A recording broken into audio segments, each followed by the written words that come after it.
क्या होगा अगर मैं आपसे कहूं कि जिसे हम सदियों से महान इतिहास समझते आए हैं वो असल में एक बहुत बड़ा झूठ है। राजा आर्थर की तलवार और जादूगर मर्लिन का जादू, इन सबके पीछे एक ऐसी हकीकत छिपी है जिसे इंसानी दिमाग सोच भी नहीं सकता। आज हम ट्रांसफॉर्मर्स द लास्ट नाइट की उस दुनिया में जाने वाले हैं जहां जादू का मतलब कोई मंत्र नहीं बल्कि एक एडवांस एलियन टेक्नोलॉजी थी। हमारी कहानी की शुरुआत साल 484 के उस दौर से होती है जहां हर तरफ लाशों के ढेर लगे हैं और राजा आर्थर की फौज अपनी आखिरी सांसें गिन रही है। दुश्मन चारों तरफ से घेर चुके हैं और हार निश्चित है। ऐसे में सबका आखिरी सहारा मर्लिन है जिसे दुनिया एक महान जादूगर मानती है। लेकिन सच तो ये है कि मर्लिन एक नंबर का शराबी और धोखेबाज इंसान था। वो अपनी जान बचाने के लिए एक पहाड़ी के पास क्रैश हुए एलियन शिप तक पहुंचता है और वहां एक मरते हुए ट्रांसफॉर्मर नाइट के सामने गिड़गिड़ाने लगता है। वो नाइट मर्लिन को एक ऐसा स्टाफ देता है जिसमें पूरी दुनिया को बदलने की ताकत है। जैसे ही मर्लिन उस स्टाफ को उठाता है, आसमान से 12 नाइट्स से बना एक विशाल 3 सिरों वाला ड्रैगन निकलता है और दुश्मनों को राख बना देता है। यहीं से इंसानों और इन मशीनी योद्धाओं के बीच एक ऐसा गुप्त समझौता हुआ जिसने इतिहास की दिशा बदल दी। अब वक्त तेजी से बदलता है और हम आज के दौर में पहुंचते हैं जहां मंजर एकदम खौफनाक हो चुका है। वो पुराना गठबंधन अब एक खूनी जंग में तब्दील हो गया है। इंसान अब ट्रांसफॉर्मर्स को अपना सबसे बड़ा दुश्मन मानने लगे हैं। पूरी दुनिया में ट्रांसफॉर्मर्स का शिकार किया जा रहा है और TRF नाम की एक बेरहम फौज उन्हें ढूंढ कर खत्म कर रही है। ऑटोबॉट्स का लीडर ऑप्टिमस प्राइम अंतरिक्ष की गहराइयों में कहीं गायब है और बाकी ऑटोबॉट्स अब अपनी जान बचाने के लिए भाग रहे हैं। शिकागो का वो इलाका जहां कभी महान युद्ध हुआ था अब एक खतरनाक डेथ जोन बन चुका है जहां किसी का भी जाना मौत को दावत देने जैसा है। इसी खतरनाक इलाके में कुछ मासूम बच्चे गलती से घुस जाते हैं, ये सोचे बिना कि वहां मिलिट्री के ड्रोन उनका काल बनकर घूम रहे हैं। जैसे ही एक ड्रोन उन पर हमला करने वाला होता है, वहां इजाबेला नाम की एक अनाथ लड़की और उसका छोटा रोबोट दोस्त स्क्वीक्स सामने आते हैं। इजाबेला इन खंडहरों में अकेले रह रही है और वो इन मशीनों को ठीक करना जानती है जिनसे पूरी दुनिया कांपती है। लेकिन जब मिलिट्री उन्हें घेर लेती है तब एंट्री होती है हमारे असली हीरो केड येगर की। केड एक भगोड़ा है जो इन ऑटोबॉट्स को बचाने के लिए अपनी जान दांव पर लगा रहा है। इसी अफरातफरी के बीच केड को एक क्रैश हुए शिप में एक मरता हुआ नाइट मिलता है। वो नाइट अपनी आखिरी सांसें लेते हुए केड के हाथ में एक रहस्यमयी धातु का ताबीज टैलिस्मान थमा देता है। केड उसे लेने से मना करता है लेकिन वो ताबीज किसी जिंदा चीज की तरह खुद केड के शरीर से चिपक जाता है। केड को अंदाजा भी नहीं है कि ये ताबीज सिर्फ धातु का टुकड़ा नहीं बल्कि उस तबाही की चाबी है जो अब शुरू होने वाली है। केड येगर अब एक भगोड़ा बन चुका है।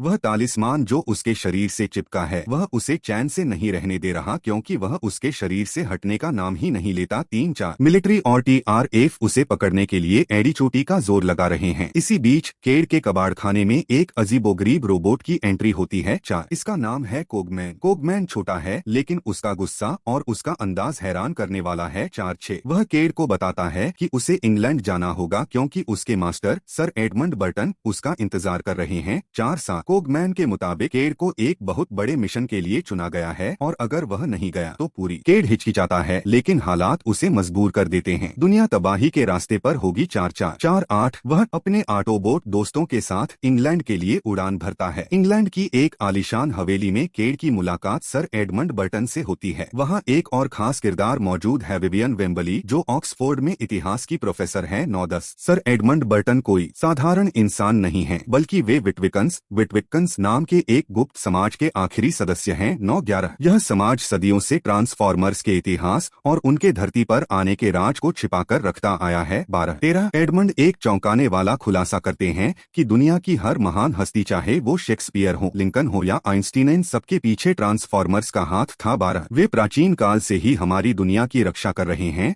और इतिहास की हर बड़ी जीत में उनका हिस्सा रहा है। 12 यहाँ तक कि बम्बलबी खुद दूसरे विश्व युद्ध में मिलिट्री के साथ लड़ चुका था। 12 कहानी में असली मोड़ तब आता है जब सर एडमंड बताते हैं कि तालिस्मान ने केड को ही क्यों चुना। केड असल में लास्ट नाइट है, वह आखिरी योद्धा जिसकी ईमानदारी और साहस पर दो दुनियाओं का भविष्य टिका है। 14 लेकिन खतरा केड से भी बड़ा है। 18 सर एडमंड बताते हैं कि हमारी धरती सिर्फ एक पत्थर का गोला नहीं है। 19 प्राचीन ग्रंथों में इसे यूनिक्रॉन कहा गया है जो साइबरट्रॉन का सदियों पुराना कट्टर दुश्मन है। 18-19 अब क्विटसा नाम की एक दुष्ट निर्माता ने साइबरट्रॉन को फिर से जीवित करने के लिए पृथ्वी की ऊर्जा चूसने का प्लान बनाया है। 13 साइबरट्रॉन धीरे धीरे धरती की ओर बढ़ रहा है और अगर यह यहाँ पहुँच गया तो धरती का विनाश निश्चित है। 19 इस विनाश को रोकने का एकमात्र रास्ता है मर्लिन का वह प्राचीन स्टाफ जिसे सदियों पहले समुद्र की गहराइयों में छिपा दिया गया था। 3 एडमंड बताते हैं कि उस स्टाफ को सिर्फ विवियन ही छू सकती है, क्योंकि वह मर्लिन की सुराग मिलते हैं तो उसे अपनी विरासत का एहसास होता है। 10 अब वक्त बहुत कम बचा है। 18-19 मिलिट्री की टीमें और डिसेप्टिकॉन्स भी उस स्टाफ की तलाश में निकल चुके हैं। 10-13 केड, विवियन और बम्बलबी को मिलकर उस स्टाफ को ढूंढना होगा, वरना क्विंटसा का प्लान सफल हो जाएगा और पृथ्वी का अंत हो जाएगा। 13 आखिरी वंशज है। 10 विवियन को यह जानकर यकीन नहीं होता, लेकिन जब उसे अपने पिता द्वारा छोड़े गए। लेकिन इस मिशन में सबसे बड़ी रुकावट कोई और नहीं बल्कि वह नायक है जिसे हम सबसे ज्यादा प्यार करते, ऑप्टिमस प्राइम, जो अब नेमेसिस प्राइम बन चुका है। 14 लंदन की सड़कों पर अब एक ऐसी रेस शुरू हो चुकी है जिसकी दाव पर पूरी इंसानियत लगी है। सर एडमंड बर्टन के बताए रास्ते पर चलते हुए केड और विवियन अब उस राज के करीब पहुंच रहे हैं जो सदियों से दुनिया की नजरों से ओझल था। लेकिन उनके पीछे सिर्फ TRF की मिलिट्री ही नहीं बल्कि डिसेप्टिकॉन्स की पूरी फौज हाथ धोकर पीछे पड़ी है। बम्बलबी अपनी पूरी रफ्तार के साथ लंदन की गलियों में मौत को चकमा दे रहा है, जबकि सर एडमंड का वफादार रोबोट कोगमैन दुश्मन के दांत खट्टे करने में कोई कसर नहीं छोड़ रहा। धमाकों और गोलियों की गूंज के बीच उन्हें किसी भी हाल में ट्रिनिटी लाइब्रेरी पहुंचना है, जहां बुक ऑफ साइबर केल्स नाम की एक प्राचीन किताब छिपी है। यही वह किताब है जो उस स्टाफ तक पहुंचने का रास्ता दिखाएगी जिसे मर्लिन ने 1600 साल पहले गहरे समंदर में दफन कर दिया था। लाइब्रेरी के अंधेरे कोनों में सदियों पुरानी धूल फांकती उस किताब के पन्ने जैसे ही विवियन के सामने खुलते हैं, इतिहास की एक नई तस्वीर सामने आती है। विवियन को एहसास होता है कि उसके पिता ने उसे जो सुराग दिए थे वे किसी काल्पनिक कहानी का हिस्सा नहीं बल्कि एक खौफनाक हकीकत थे। समय हाथ से निकलता जा रहा है क्योंकि ऊपर आसमान में साइबरट्रॉन ग्रह पृथ्वी को निगलने के लिए बिल्कुल तैयार खड़ा है। अपनी जान बचाते हुए ये लोग नेवी म्यूजियम पहुंचते हैं, जहां HMS अलायंस नाम की एक पुरानी सबमरीन उनका इंतजार कर रही है। लेकिन यह कोई आम पनडुब्बी नहीं है, यह एक प्राचीन ट्रांसफॉर्मर है जो सदियों से गहरे पानी के नीचे उस राज की रखवाली कर रहा है जिसे केवल मर्लिन का वंशज ही जागृत कर सकता है। जैसे ही केड, विवियन और बम्बलबी उस सबमरीन में सवार होकर समुद्र की अथाह गहराइयों में उतरते हैं, चारों ओर का सन्नाटा और भी डरावना हो जाता है। पानी का दबाव इतना तेज है कि सबमरीन के लोहे के चटकने की आवाजें आ रही हैं, लेकिन पीछे हटने का कोई रास्ता नहीं है। समुद्र के सबसे गहरे हिस्से में उन्हें एक विशालकाय एलियन शिप का ढांचा दिखाई देता है। यह वही जगह है जहां नाइट्स ऑफ याकॉन अपने स्टाफ की रक्षा कर रहे हैं। इस प्राचीन मकबरे के अंदर कदम रखते ही उन्हें उन 12 बहादुर नाइट्स के कंकाल और मर्लिन का ताबूत मिलता है। जैसे ही विवियन उस स्टाफ को छूती है, सदियों से सोया हुआ वह रहस्य जाग उठता है। लेकिन तभी अंधेरे से एक ऐसी ताकत उभरती है जो सबकी उम्मीदों को तोड़ देती है। क्या केड और विवियन उस स्टाफ को लेकर सही सलामत बाहर आ पाएंगे या फिर समुद्र की ये गहराइयां उनकी कब्र बन जाएंगी? जैसे ही विवियन उस प्राचीन स्टाफ को अपने हाथों में लेती है, समंदर की उस खामोशी को चीरती हुई एक ऐसी आवाज गूंजती है जो सबकी रूह कंपा देती है। दो अंधेरे से एक साया निकलता है जिसकी आंखों में अब वो पुरानी नीली चमक नहीं बल्कि एक डरावनी बैंगनी रोशनी है। 3-4 यह हमारा पुराना नायक ऑप्टिमस प्राइम नहीं है, यह नेमेसिस प्राइम है जिसका ब्रेन वॉश उसकी निर्माता क्विंटसा ने कर दिया है। वह किसी की सुनने को तैयार नहीं है और उसका सिर्फ एक ही मकसद है, वह स्टाफ हासिल करना ताकि साइबरट्रॉन को दोबारा जिंदा किया जा सके, चाहे उसके लिए पृथ्वी को ही क्यों न मिटाना पड़े। केड उसे याद दिलाने की कोशिश करता है कि वे दोस्त हैं, लेकिन नेमेसिस प्राइम उसे एक तरफ फेंक देता है और स्टाफ की मांग करता है। दो यहाँ शुरू होती है एक ऐसी जंग जिसे देखकर किसी का भी दिल दहल जाए। बम्बलबी बनाम ऑप्टिमस प्राइम 3 यह सिर्फ दो रोबोट्स की लड़ाई नहीं है बल्कि दो भाइयों की आत्माओं का संघर्ष है। ऑप्टिमस की ताकत के आगे बम्बलबी टिक नहीं पा रहा है, उसे बुरी तरह पीटा जाता है और कुचला जाता है। 10 लेकिन ठीक उस वक्त जब ऑप्टिमस अपना अंतिम वार करने वाला होता है, एक चमत्कार होता है। बम्बलबी जो बरसों से अपनी आवाज खो चुका था, अचानक अपनी असली आवाज में बोल पड़ता है और ऑप्टिमस को याद दिलाता है कि वह उसका सबसे पुराना दोस्त है। 10 बम्बलबी की आवाज जादू की तरह काम करती है और ऑप्टिमस क्विंटसा के नियंत्रण से आजाद हो जाता है। 3 उसे अपनी गलती का एहसास होता है और वह पृथ्वी की रक्षा करने का संकल्प लेता है। 10 लेकिन अभी जीत का जश्न मनाने का वक्त नहीं है। इसी अफरातफरी का फायदा उठाकर मेगाट्रॉन और डिसेप्टिकॉन्स वहां पहुंच जाते हैं। मेगाट्रॉन तेजी से झपट्टा मारता है और विवियन के हाथ से वह प्राचीन स्टाफ छीनकर भाग निकलता है। 5 क्विंटसा का असली प्लान अब सबके सामने आता है। सर एडमंड बर्टन एक और बड़ा और डरावना खुलासा करते हैं कि हमारी पृथ्वी कोई साधारण ग्रह नहीं है बल्कि यह प्राचीन ट्रांसफॉर्मर राक्षस यूनिक्रॉन है जो साइबरट्रॉन का कट्टर दुश्मन है। 9 क्विंटसा उस स्टाफ का इस्तेमाल करके यूनिक्रॉन की सारी ऊर्जा चूस लेना चाहती है ताकि उसका अपना ग्रह साइबरट्रॉन फिर से जीवित हो सके। अब पूरी दुनिया की किस्मत उस स्टाफ पर टिकी है जिसे मेगाट्रॉन स्टोनहेंज ले जा रहा है। 14-16 अगर स्टाफ को एक्टिवेट कर दिया गया तो पृथ्वी की सारी ऊर्जा खत्म हो जाएगी और पूरी इंसानियत इंसानियत का अंत निश्चित है। ऑटोबॉट्स और उनके इंसानी दोस्त अब अपनी आखिरी सांसों के साथ एक महायुद्ध की तैयारी कर रहे हैं। 10 वक्त तेजी से खत्म हो रहा है और दुश्मन के पास वो हथियार है जो दुनिया को राख बना सकता है।